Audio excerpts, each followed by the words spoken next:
그날 밤 축축한 바닷바람이 스며드는 펜션 안에서 낯선 숨소리가 들렸다. 내 것이 아니었다. 굵고 낮은 남자의 숨소리. 친구의 남편이었다. 그가 내 앞에 서 있었다.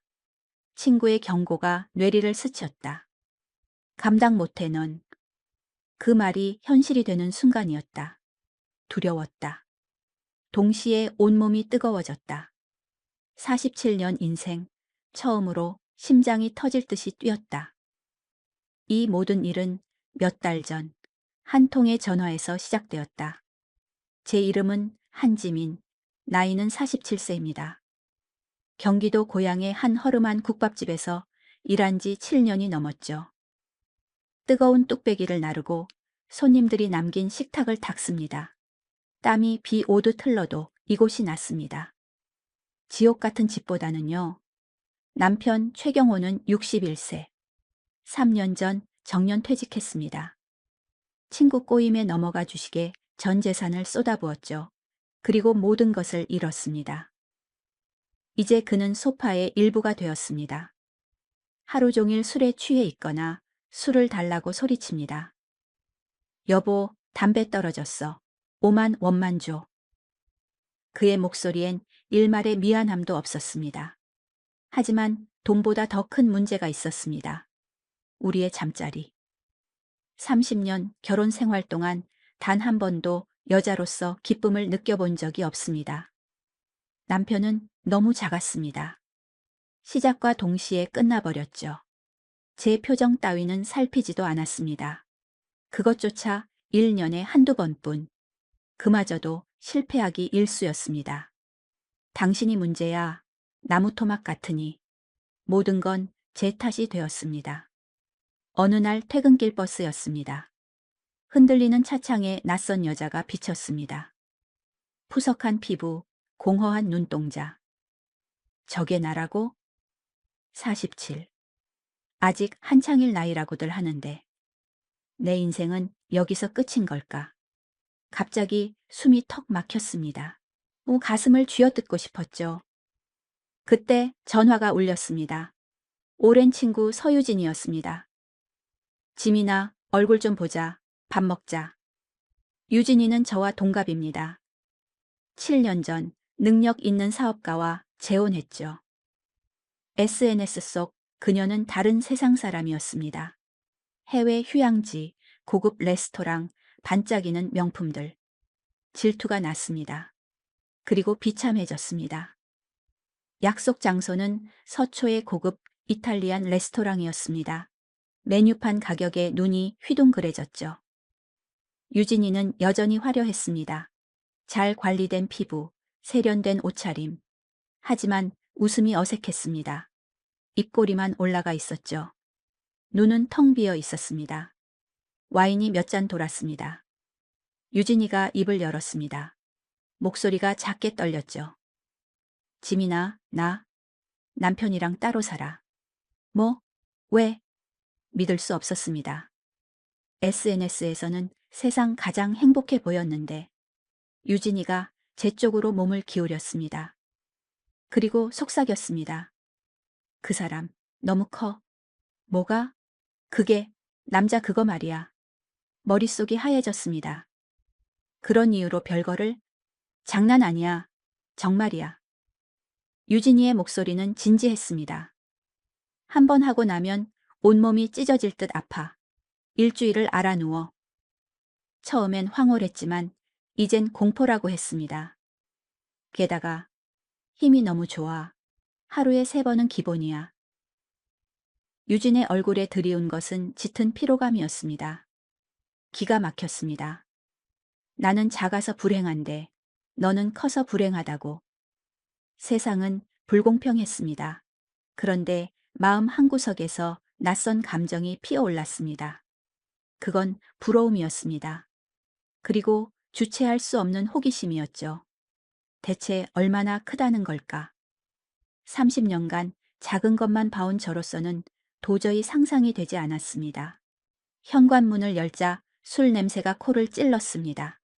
남편은 거실 소파에서 코를 골며 자고 있었죠. 한심한 모습에 한숨이 터져 나왔습니다.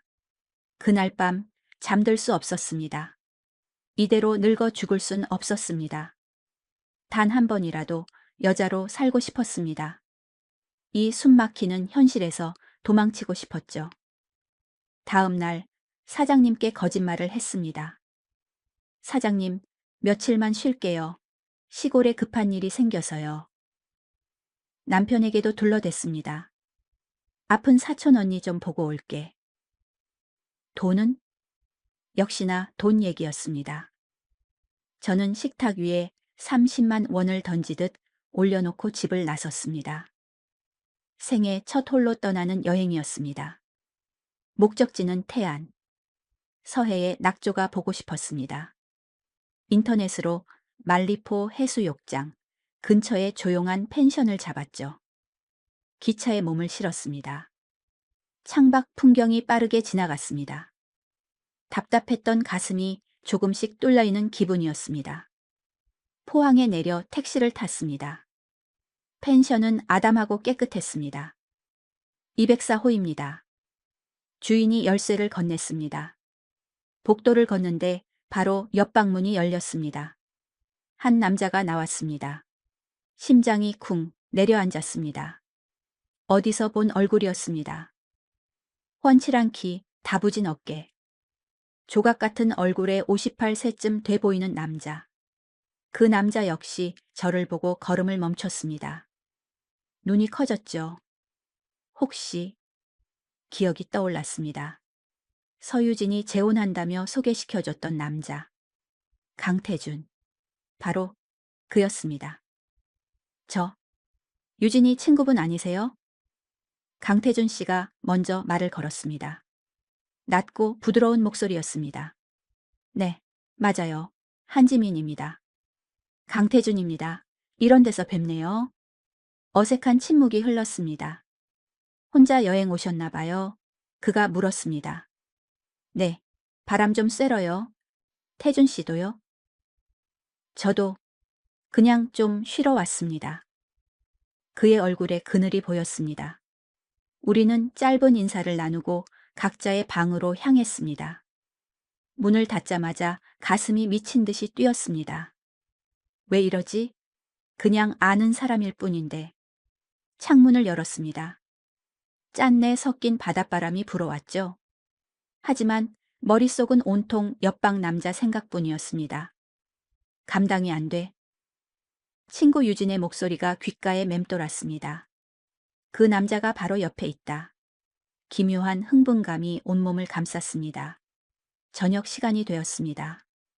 펜션 주인이 알려준 횟집으로 향했습니다. 걸어서 10분 거리였죠.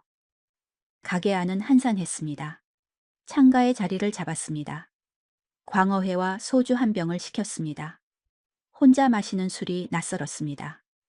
늘 남편의 술주정만 받아주었으니까요. 첫 잔을 채워 입으로 가져가려던 순간 가게 문이 열렸습니다. 강태준 씨였습니다. 우리의 시선이 허공에서 부딪혔습니다. 그도 저도도 놀란 표정이었죠. 그가 잠시 망설이더니 제게로 다가왔습니다. 또 뵙네요. 그러게요. 혹시 합석해도 괜찮을까요? 저도 혼자라. 그의 조심스러운 물음에 잠시 고민했습니다. 하지만 유진이와 헤어진 사이니까. 식사 정도는 괜찮겠지. 네, 앉으세요. 처음엔 정적만 흘렀습니다. 소주잔이 몇 번 오가고 나서야 분위기가 풀렸죠. 술 기운을 빌려 용기를 냈습니다. 유진이랑은 왜 별거 하시는 거예요? 그의 표정이 굳었습니다. 술잔을 내려놓았죠. 별거라. 유진이가 그렇게 말했나요? 네. 얼마 전에 만났는데 그가 옅은 한숨을 내쉬었습니다. 창피해서 거짓말했나 보군요. 우린 이혼했습니다. 네? 이혼이요? 충격이었습니다. 유진이는 분명 별거라고 했는데 6개월 전에요. 출장에서 일찍 돌아온 날 집에서 다른 놈과 뒹굴고 있더군요. 세상에. 그 여자는 처음부터 돈만 보고 접근한 거였습니다. 그의 목소리가 차갑게 가라앉았습니다.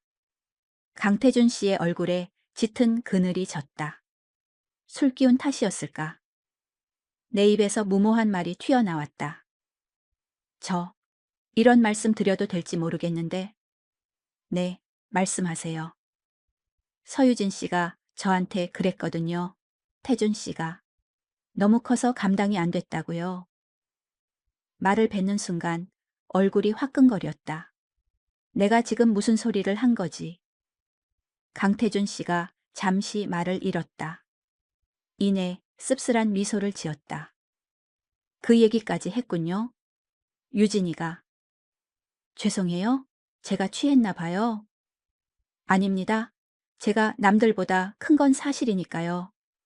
그의 목소리는 담담했다. 하지만 크다고 다 좋은 건 아니더군요. 서로 마음이 통해야죠. 그의 목소리는 진지했다. 허세를 부리는 게 아니었다. 유진이는 처음부터 힘들어했습니다.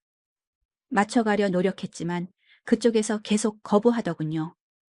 그러다 결국 그 순간 그에 대한 내 생각이 바뀌었다. 이 남자는 자신의 특이함 때문에 상처받지 않도록 오히려 상대를 더 배려하려 했던 사람이었다. 지민 씨는 어떠세요? 그가 조심스럽게 물었다. 결혼 생활 행복하십니까? 그 한마디에 가슴이 쿵 내려앉았다. 억눌렀던 감정이 터져 나왔다. 소주 한 잔을 더 들이켰다. 행복이요? 목소리가 심하게 떨렸다. 30년을 살았어요. 단 하루도 행복했던 적이 없어요. 말을 잇는데 목이 메었다. 남편은 너무 작고 보잘것없어요. 결혼 첫날부터 그랬죠. 나는 그때까지 몰랐다. 세상 모든 남자가 다 그 정도 크기인 줄 알았다. 눈물이 차올랐다. 1분이면 모든 게 끝나요. 저는 그게 뭔지도 모르고 그냥 끝나버려요. 처음엔 내 탓인 줄 알았다. 내가 여자로서 매력이 없나?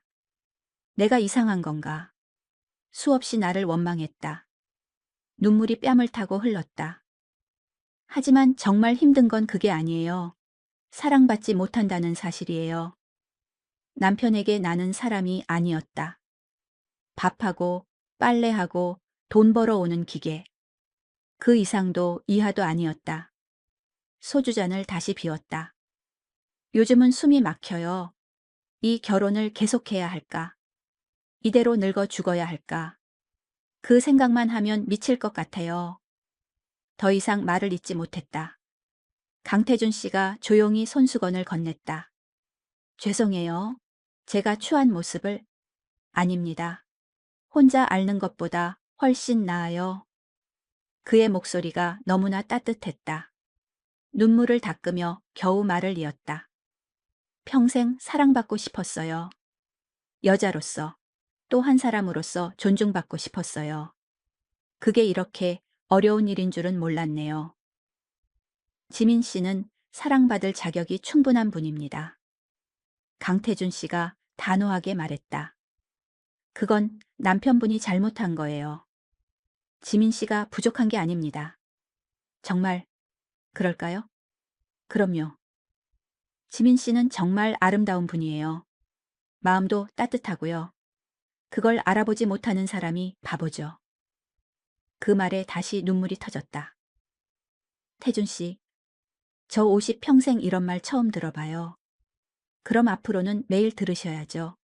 지민 씨는 존중받아야 마땅한 사람입니다. 그가 내 손 위로 자신의 손을 살며시 덮었다. 지민 씨 인생이잖아요. 지민 씨가 행복해야 해요. 그 말이 심장에 박혔다. 내 인생. 내가 행복해야 한다. 평생 한 번도 해보지 못한 생각이었다. 고마워요, 태준 씨. 이 제 이야기 들어줘서. 언제든요. 제가 들어드릴게요. 소주를 한 잔 더 마셨다. 마음이 조금은 가벼워졌다. 우리의 시선이 허공에서 얽혔다. 아주 오랫동안. 이건 우연일까, 운명일까? 가슴이 세차게 뛰었다. 지민 씨. 그가 나지막이 내 이름을 불렀다. 네. 오늘 밤 저와 같이 바다 좀 걸으시겠어요? 순간 망설였다. 하지만 술기운 때문이었을까? 아니면 내 마음이 원했던 걸까? 나는 고개를 끄덕였다. 네, 좋아요. 계산을 마치고 횟집을 나섰다.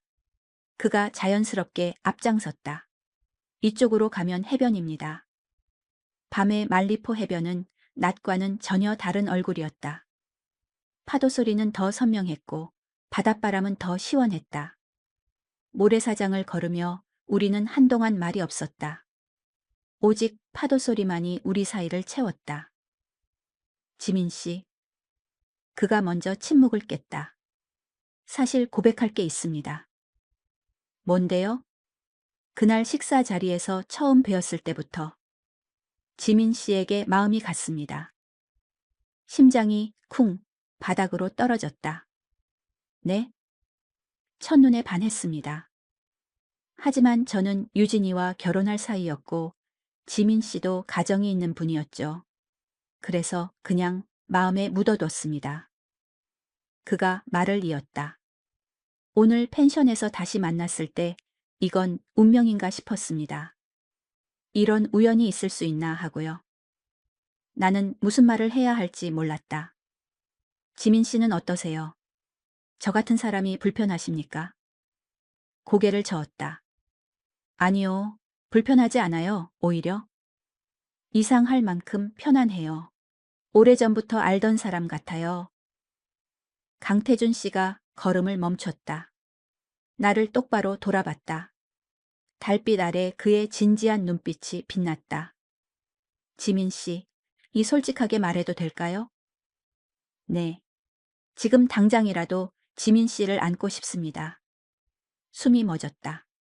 하지만 당신이 원하지 않는다면 그냥 이 바다만 보다 돌아가겠습니다.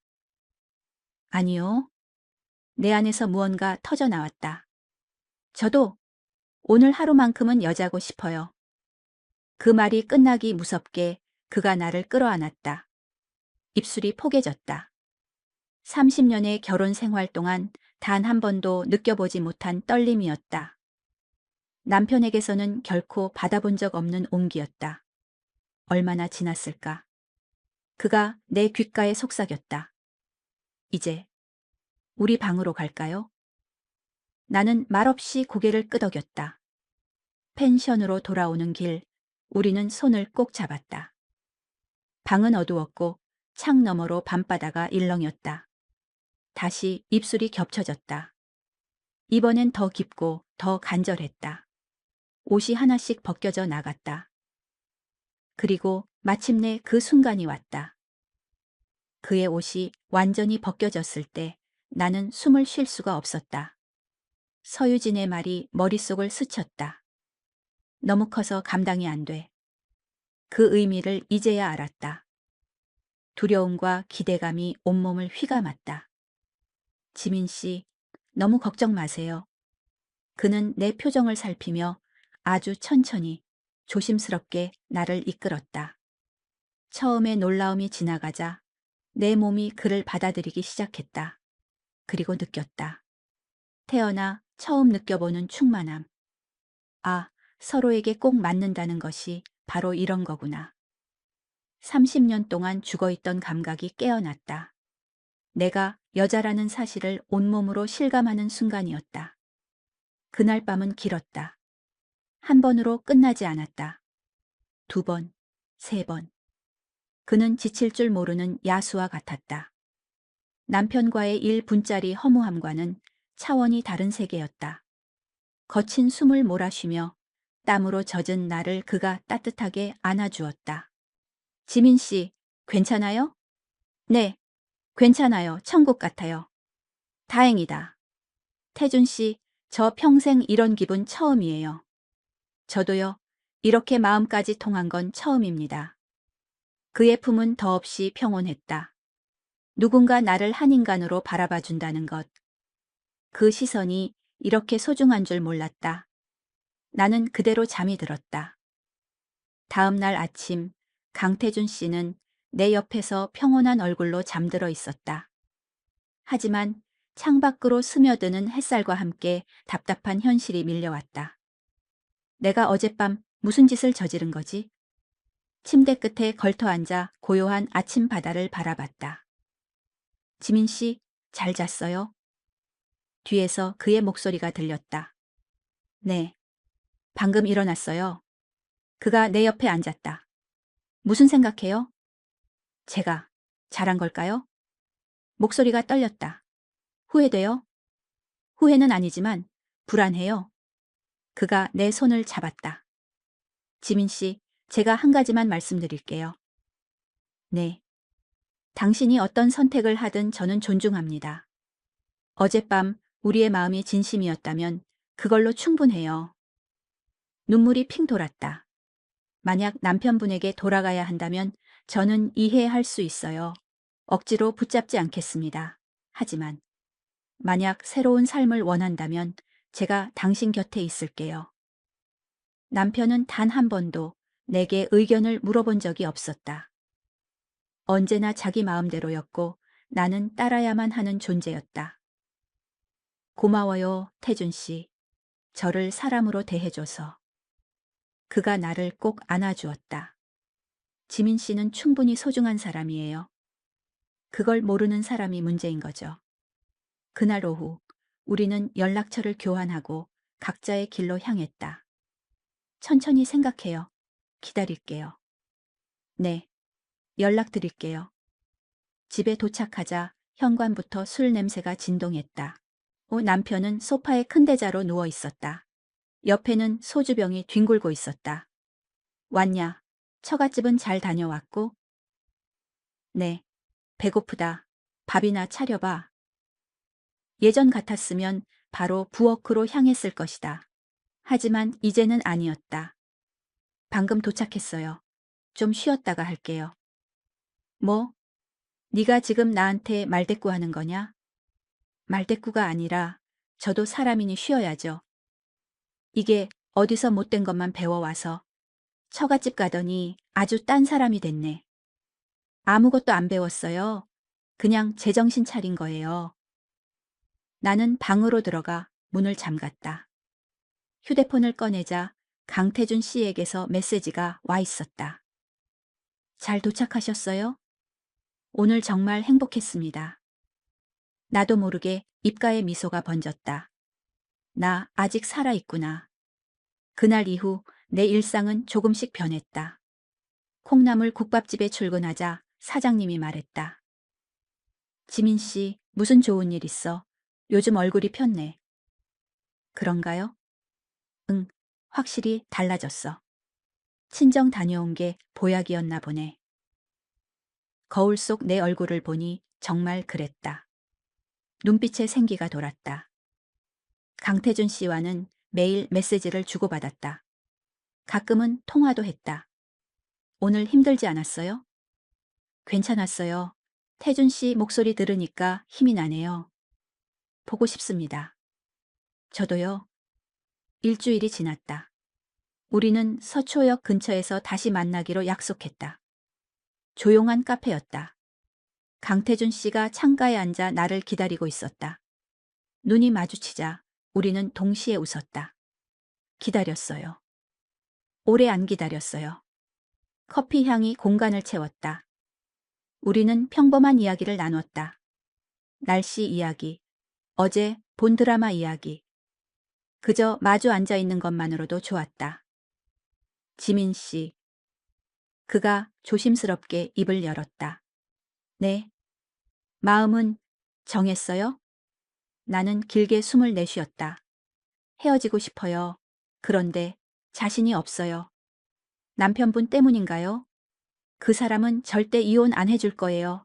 돈 때문에요. 제가 30년 가까이 식당에서 일해서 모은 돈도 전부 자기 거라고 생각해요. 재산을 나눠줘야 하니까요. 그게 싫은 거겠죠. 강태준 씨의 표정이 진지해졌다. 제가 아는 변호사가 있어요. 실력 있는 분입니다. 도움이 필요하면 언제든 말해요. 정말요? 네. 혼자 끙끙 앓지 마요.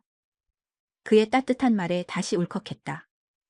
고마워요. 태준 씨한테는 받기만 하네요. 그런 말 말아요. 지민 씨를 만난 게 저한테는 행운인걸요. 그 후로도 우리의 만남은 계속됐다. 그러던 어느 날 그가 말했다. 지민 씨, 오늘 이대로 헤어지기 싫은데. 네? 저와 함께 있어 줄래요? 나는 망설임 없이 고개를 끄덕였다. 네. 좋아요. 호텔이었다. 문이 닫히자마자 그가 나를 품에 안았다. 보고 싶었어요. 저도요. 그날 밤은 태안의 그 밤보다 더 뜨거웠다. 그의 모든 손길은 나를 존중하고 있었다. 나는 온전히 사랑받고 있음을 느꼈다. 사랑이 이런 거였구나. 집이라는 단어가 목에 걸렸다. 그 사람의 얼굴, 그 사람과 같은 공기. 숨이 막혔다. 사건은 며칠 뒤에 터졌다. 퇴근하고 현관문을 열었다. 남편이 거실 소파에 앉아 나를 노려보고 있었다. 꼬리가 기네. 요즘 어디서 뭘 하고 다녀? 일하죠. 뭘 하긴요. 일만 할까? 딴짓은 안 하고? 심장이 바닥으로 떨어졌다. 무슨 소리예요? 남편이 내 휴대폰을 손에 들고 흔들었다. 이거 설명해봐. 내 휴대폰인데 왜 마음대로 봐요? 마음대로? 오, 내가 네 남편이야. 못 볼 게 뭐가 있어. 그가 통화 목록을 내 눈앞에 들이밀었다. 강태준? 이놈은 또 누구야? 얼굴에서 피가 빠져나갔다. 그냥 아는 사람이에요. 아는 사람? 아는 사람한테 보고 싶다는 문자를 보내? 나는 아무 말도 할 수 없었다. 남편의 분노가 폭발했다. 그가 휴대폰을 벽에 던졌다. 산산조각 나는 소리가 귀를 찔렀다. 인연이 감히 이 집에서 바람을 펴? 바람? 32년을 같이 산 나를 두고 32년 동안 나한테 뭘 해줬는데요? 결국 내 안에서 무언가 터져 나왔다. 단 한 번이라도 나를 사람 취급한 적 있어요? 술 마시고 손찌검하고 내가 벌어온 돈으로 주식하다 퇴직금까지 다 날렸잖아요. 남편의 얼굴이 시뻘쭉에 달아올랐다. 그가 손을 번쩍 들었다. 때려봐요. 때리면 바로 경찰 부를 거니까. 남편의 손이 허공에서 멈췄다. 하지만 그의 눈빛은 살기등등했다. 좋아. 이혼해. 그래요. 해요. 대신 몸만 나가. 알몸으로 쫓겨날 줄 알아. 그 돈 당신 돈 아니에요. 내 돈이에요. 시끄러워. 남편이 소리치며 방으로 들어가 문을 잠가버렸다. 나는 그 자리에 주저앉았다. 바닥에 흩어진 휴대폰 조각을 주웠다. 화면은 나갔지만 전원은 켜져 있었다. 나는 강태준 씨에게 전화를 걸었다. 지민 씨? 태준 씨, 남편이. 알았어요. 네? 괜찮아요. 다친 데는 없고요. 몸은 괜찮아요. 휴대폰이랑 문자 다 봤어요. 제가 지금 그리로 갈게요. 어디에요? 아니에요. 오지 마세요. 더 위험해져요. 대신 내일 봬요. 지금은 혼자 있고 싶어요. 전화를 끊었다. 그날 밤 나는 한숨도 잘 수 없었다. 방문 너머로 남편이 술병을 던지고 욕하는 소리가 밤새도록 들렸다. 다음 날 아침 나는 도망치듯 집을 나왔다. 카페에서 기다리던 강태준 씨는 내 얼굴을 보고 쏘스라치게 놀랐다. 지민 씨, 얼굴이 왜 이래요? 밤새 무슨 일 있었어요? 한숨도 못 잤어요. 남편이 뭐라고 하던가요? 이혼은 해주겠대요. 재산은 한 푼도 못 준다고. 그가 내 손을 꼭 잡았다. 걱정 말아요. 변호사 선임하면 돼요. 법적으로 받을 건 다 받아야죠. 그 사람이 순순히 물러나지 않을 거예요. 제가 32년을 봐서 알아요. 무슨 짓이든 할 사람이에요. 강태준 씨의 표정이 굳어졌다. 그럼 더 조심해야겠네요. 무슨 일 생기면 바로 전화해요. 바로 달려갈게요. 고마워요. 며칠이 흘렀다. 집안의 공기는 살얼음판 같았다. 남편은 나를 투명 인간 취급했다. 그러던 어느 날 저녁이었다. 현관문을 열고 들어서는데 낯선 신발이 놓여 있었다. 거실에서 낯선 목소리가 들렸다. 아이고, 사모님 오셨네. 남편의 목소리가 아니었다. 거실로 들어서는 순간 숨이 멎었다. 남편의 양옆에 험상궂은 남자 둘이 앉아 있었다. 팔뚝에는 용문신이 꿈틀거렸다. 이 사람들, 누구예요? 남편이 비웃으며 말했다. 내 친구들이야. 인사해. 당신한테 할 말이 있어서 오셨어. 한 남자가 자리에서 일어났다. 한지민 씨, 맞죠? 네. 최경호 사장님 부탁받고 왔습니다.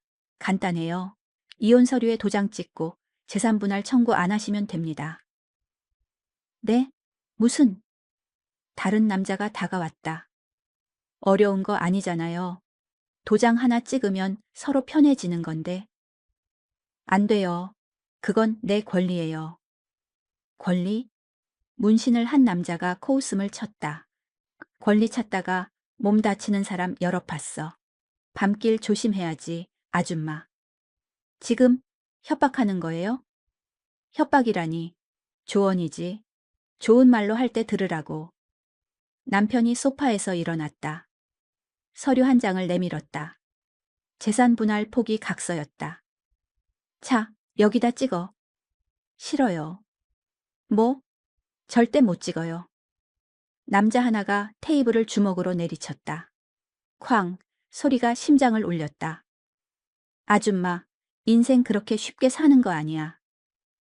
온몸이 사시나무처럼 떨렸다. 생각할 시간을 주지. 내일 저녁에 다시 올게. 그때는 현명한 판단하길 바래. 두 남자가 일어섰다. 그럼 내일 뵙죠. 예쁜 사모님. 그들이 나가고 거실에는 남편과 나 둘만 남았다. 봤지? 내가 가만히 당하고만 있을 줄 알았어? 당신 정말 미쳤군요. 미친 게 아니라 정신 차린 거지. 내 돈을 너한테 왜 줘? 그건 당신 돈이 아니라 내 피 같은 돈이라고요. 닥쳐. 내일이 마지막 기회야. 잘 생각해. 남편은 방으로 들어가 버렸다. 나는 그 자리에 무너져 내렸다. 떨리는 손으로 강태준 씨에게 전화를 걸었다. 지민 씨, 태준 씨, 큰일 났어요. 무슨 일이에요? 목소리가 왜 그래요? 남편이 조폭들을 집에 불렀어요. 저를 협박했어요. 뭐라고요? 지금 어디예요? 집이에요. 너무 무서워요. 내일 또 온대요. 당장 나와요. 제가 지금 갈게요. 그 집에서 한시도 있으면 안 돼요. 어디로 가요? 일단 안전한 곳으로요. 빨리요. 알겠어요. 전화를 끊고 닥치는 대로 짐을 챙겼다. 옷 몇 벌과 통장을 가방에 쑤셔 넣었다. 조용히 방문을 열었다. 남편은 방에서 술을 마시고 있었다. 발소리를 죽여 현관으로 향했다. 어디가? 등 뒤에서 남편의 목소리가 들렸다. 바람 좀 쐬러요. 가방은 뭔데? 친구 집에서 자게? 도망가려고. 소용없어. 지구 끝까지 쫓아갈 테니까. 나는 대꾸하지 않고 현관문을 열었다. 잘 생각해. 내일까지야. 남편의 고함을 뒤로하고 집을 빠져나왔다. 아파트 입구에서 강태준 씨의 차가 미끄러지듯 멈춰섰다. 지민 씨. 그가 급하게 차에서 내렸다. 괜찮아요? 다친 데는 없어요? 네, 괜찮아요. 일단 타요. 여긴 위험해요. 어디로 가는 거예요? 제 아파트로요. 거기가 제일 안전해요. 괜찮을까요? 보안이 철저해서 아무도 못 찾아요. 걱정 말아요. 차 안에서 나는 오늘 있었던 일을 전부 털어놓았다. 강태준 씨의 얼굴이 돌처럼 굳어졌다. 그건 명백한 범죄예요. 협박죄입니다. 하지만 증거가 없어요. 녹음도 못했고요. 괜찮아요. 내일 당장 변호사부터 만나죠. 그리고 경찰에 신고해야 합니다. 경찰이 제 말만 듣고 믿어줄까요? 믿게 만들어야죠. 신변의 위협을 느끼고 있다는 사실만으로도 충분해요. 강태준 씨의 아파트는 서초에 있는 고급 주상복합이었다. 엘리베이터는 28층에서 멈췄다. 여기에요. 문을 열자 넓고 깔끔한 거실이 나타났다. 일단 앉아요. 물 한 잔 줄게요. 고마워요, 태준 씨. 제가 계속 폐만 끼치네요. 그런 소리 말아요. 제가 지민 씨 지켜줄 거예요. 그가 내 옆에 앉았다. 오늘은 여기서 푹 쉬어요. 내일 아침에 변호사 만나러 갑시다. 제 침실에서 자요. 편하게요. 태준 씨는요? 저는 소파에서 잘게요. 아니에요. 제가 소파에서. 안 돼요. 지민 씨는 오늘 너무 놀랐어요. 편히 쉬어야 해요. 그의 배려에 또 눈물이 났다. 다음 날 아침이었다. 잘 잤어요? 네. 덕분이에요. 오늘 10시에 변호사 사무실 예약해뒀어요. 같이 가요. 아침을 먹고 우리는 서초역 근처의 한 법률 사무소로 향했다. 변호사는 50대 초반의 부드러운 인상을 가진 여성이었다. 안녕하세요. 박선영 변호사입니다. 안녕하세요. 한지민입니다. 강 대표님께 대략적인 이야기는 들었습니다. 어제 협박을 당하셨다고요? 나는 어제 있었던 일을 처음부터 끝까지 설명했다. 변호사는 조용히 메모하며 내 이야기를 들었다. 명백한 협박입니다. 거기에 남편분이 폭력배를 고용한 것이니 불법 감금 교사죄도 성립될 수 있습니다. 정말이요? 네. 남편분이 조폭을 시켜서 부인을 위협한 거니까요. 이건 명백한 범죄입니다. 박선영 변호사의 목소리는 단호했다. 제가 뭘 해야 하죠? 경찰에 신고부터 하시죠. 이혼 소송은 그 다음입니다. 녹음 파일이 없는데 괜찮을까요? 괜찮습니다. 한지민 씨의 증언이 가장 강력한 증거니까요. 변호사는 말을 이었다. 오늘 저녁에 그들이 다시 온다고 했죠? 기회입니다. 경찰에 미리 알려두면 현장에서 바로 잡을 수 있습니다. 박선영 변호사의 말에 어깨에 힘이 조금 풀렸다. 재산은 어떻게 되나요? 걱정 마세요. 32년입니다. 그 시간 동안 쌓은 재산의 절반은 명백히 한지민 씨 몫입니다. 남편분이 어떤 수를 써도 법은 지민 씨를 보호할 겁니다. 게다가 남편이 이번 협박건으로 처벌받게 되면 이혼 소송은 절대적으로 유리해집니다. 위자료 청구도 가능하고요. 사무실을 나왔다. 우리는 곧장 경찰서로 향했다. 남편이 폭력배들을 집으로 끌어들여 저를 협박했습니다. 오늘 저녁에 다시 찾아온다고 했고요. 알겠습니다.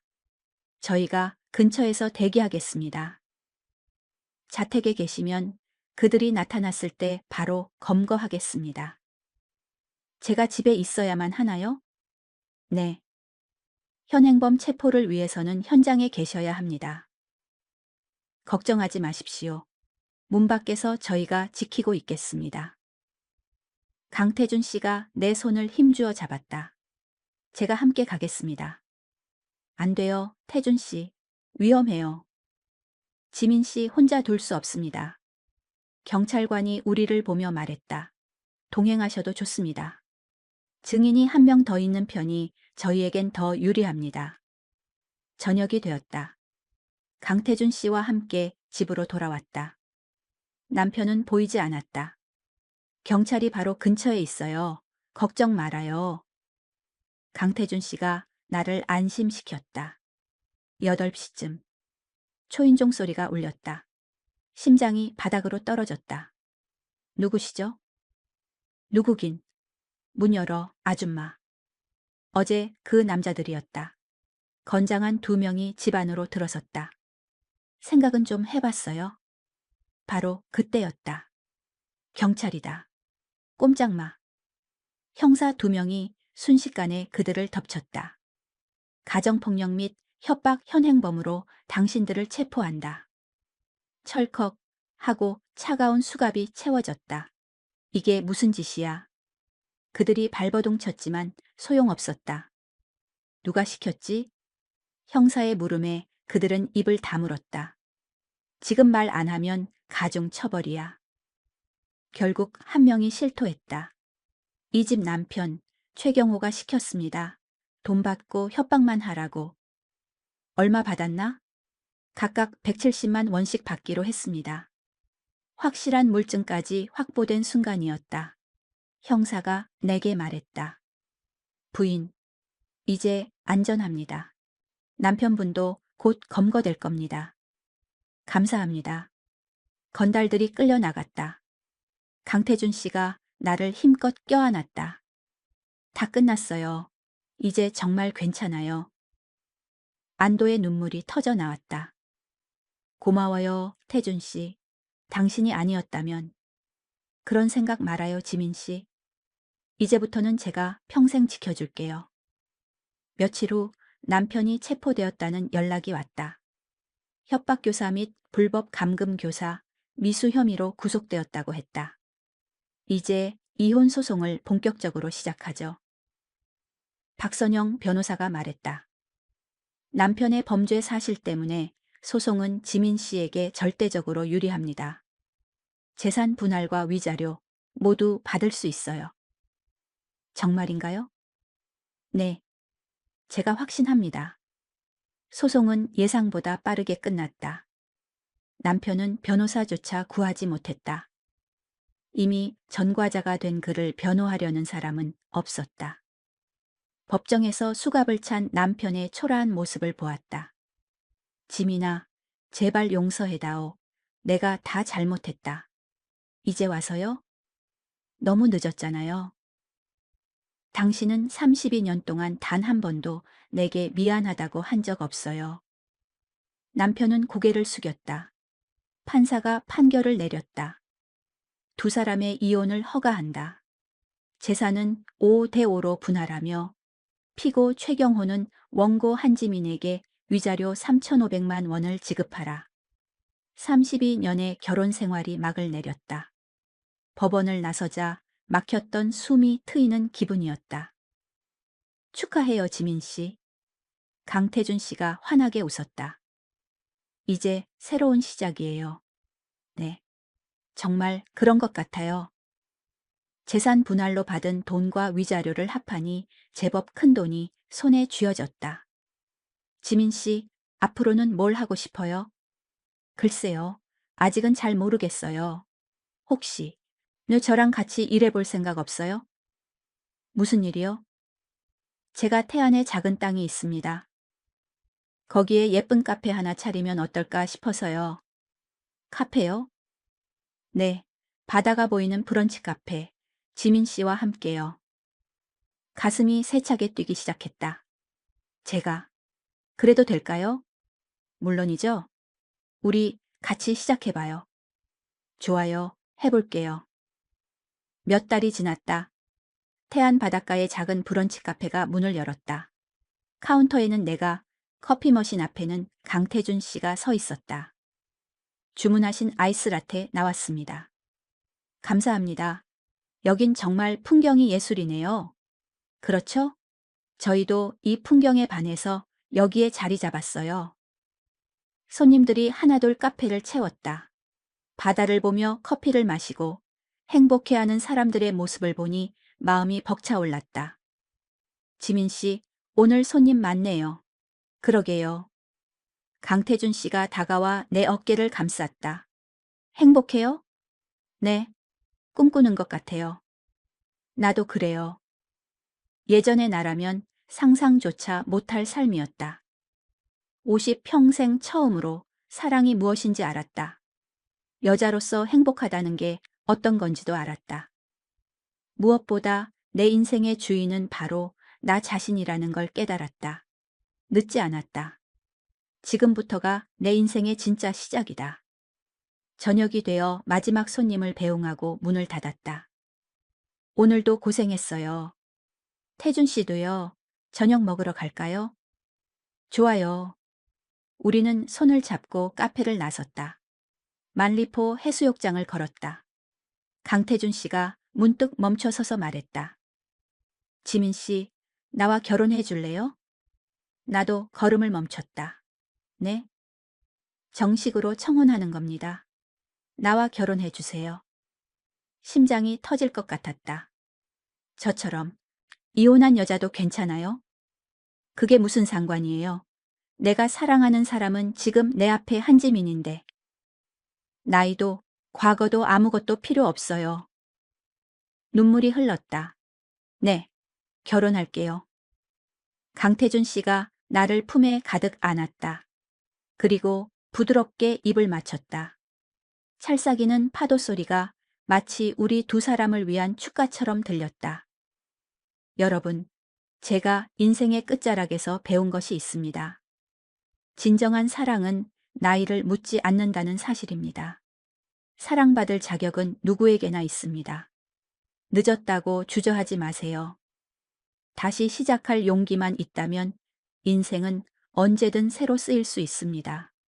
바다를 보며 생각했다. 이제 정말 내 인생이 시작되는구나. 강태준 씨의 손을 꼭 잡았다. 그의 온기가 전해져 왔다. 더는 외롭지 않았다.